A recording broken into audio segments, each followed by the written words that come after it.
Don't move an inch. Listen very carefully. It's difficult not being in the same room, but at least like this, we're able to communicate for a short while. That's all we need at the moment. A few of these air waves. These waves of air that connect us. These invisible waves that will wash over you like alphabetical snowflakes in a locked nursery. But I've got the key to the nursery, my friends. Yes, and I'm here to explain the chaos in the order of the world to you, like an uncle. Not a scary, drunken uncle, though. No, a special uncle who can see into other worlds.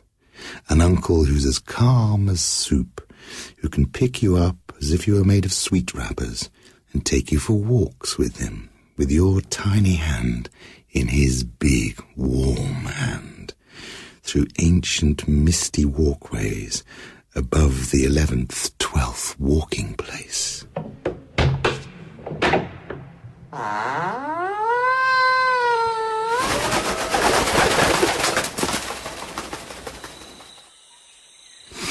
Now, in the disorder, bedlam and havoc that occurs in spite of all of us, there is a valley of the gods.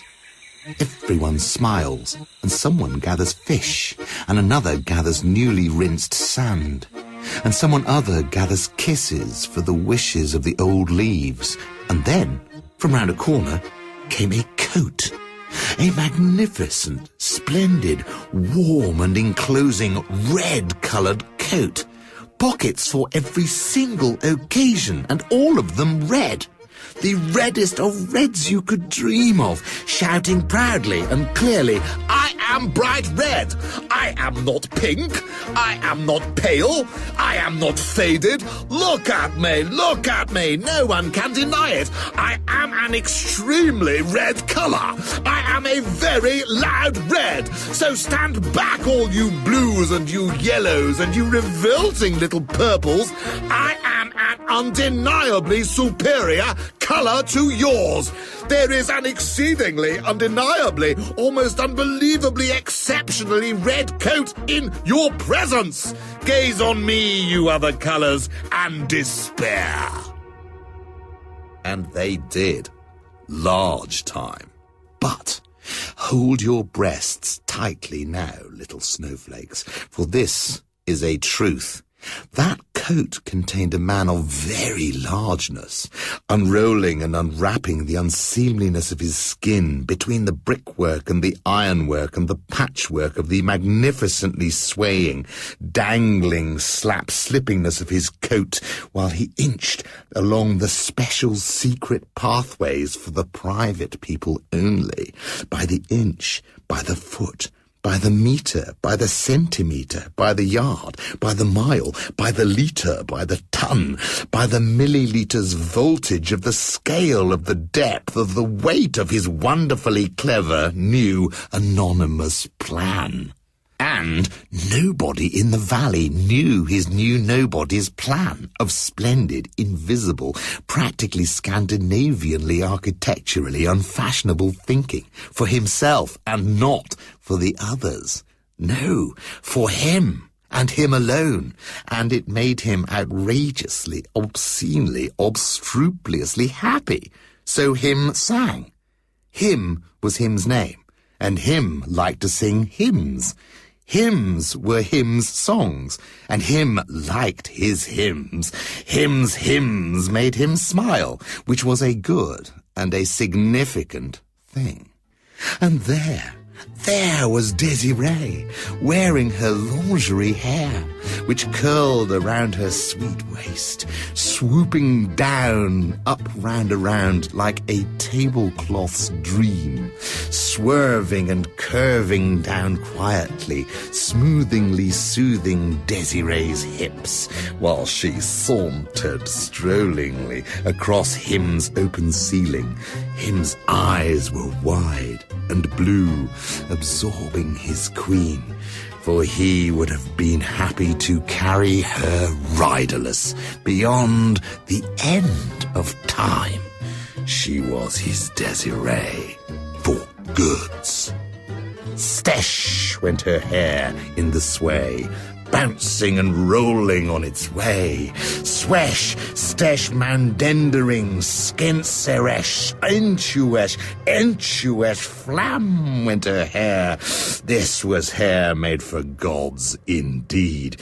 And Desiree carried it like a woman made of liquid love glass from Spain. Oh, happy smiling times for her and him tonight. But as she reached the climax of her magnificent rolling hair display, for the massive warm staircase of their love, heaving with its profound grandeur, wham, clickety-blam, thwap, bang, slammed the door, wide open. Suddenly, a uniform, suddenly and immediately presented itself. Cascading rampagements and amazements for the general public at large, small or indifferent, tonight, shouted the Master of Ceremonies. There's going to be Major League Good Time Get Down celebrations in the newly completed Blue Horse Cathedral tonight. Get there or get squared, daddy-os, mummy-os, and everybody else-os. Free entry and even cheaper exit tonight. And as soon as he had arrived, he was gone. At that precise moment, the clock in the valley struck hugely and grandly, and then as many as 20 huge 1910 coal-fired ocean-going liners, all in their prime, each made from light brown corduroy, floated effortlessly and became beautifully intertwined in each other's path, each nudged sweetly along by the first signs of a spring valley breeze. Up along the river they cruised, 30 feet above the curling waves, music seeping and spilling through the portholes. It brimmed and cascaded over the great bows and fell like pollen candles across the sky. Each bewhiskered, bemedalled captain stood aloft on the bridge of his deck and bellowed to his crew. And from way below, everyone watched in awe, for this indeed was a majestic sight.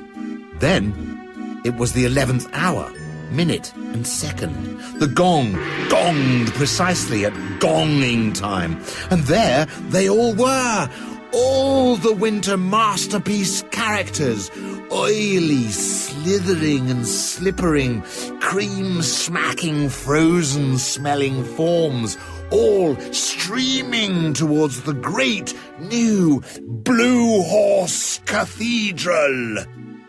And when the huge creaking ironwork gates swung open, great flames reached up from the ground and licked the darkening sky. Ancient music saturated the air. Huge, vast doormen ushered the guests through, swaying and curving their lunar white antlers. Good evening. Good evening. Good evening. Good evening. Good evening. Undulating like roaring oceans of liquid clothing, the cloakrooms were soon overflowing with discarded, weeping winter overcoats. When would their dainty, brine-kissed inhabitants return? No one's to say, and no one's to stay. But on went the merciless ticking of the year. No time for wondering or worrying now. On, inside, into the beautiful blue cathedral, the guests continued, circling down through the corridors of silvery birchlight and into the great chasmic velvety red dome. Underbelching memories from November through to March cascaded down the walls and yelped and whirled through the skin-thick floorboards. From the underground kitchens, the orders went out, and up went the sapling-green, crisp-branching April juice. Up through the tubes of new growth and into the swelling vats in the great hall for all to supper on. Then the dancing, fresh-coloured breeze began to blow through the 1,000 happy twirling petals, right up there, where the bright, high, light white candle girls performed their outrageous canoodlings, like flying dervishes swirling between their shrieks. They dipped and soared so daringly, so toplessly, so brazenly, so downright fearlessly, up there, above all the everyones, all laughing and applauding this breathtaking beauty, fashion, makeup and powder for the ladies in their heeling shoes and hairdos. On they swung, swinging every single problem's entrails round and around and away, over everyone's emotional cliff edges, beyond the smoky lemon cloud of everyone's seasonal dream. Forever.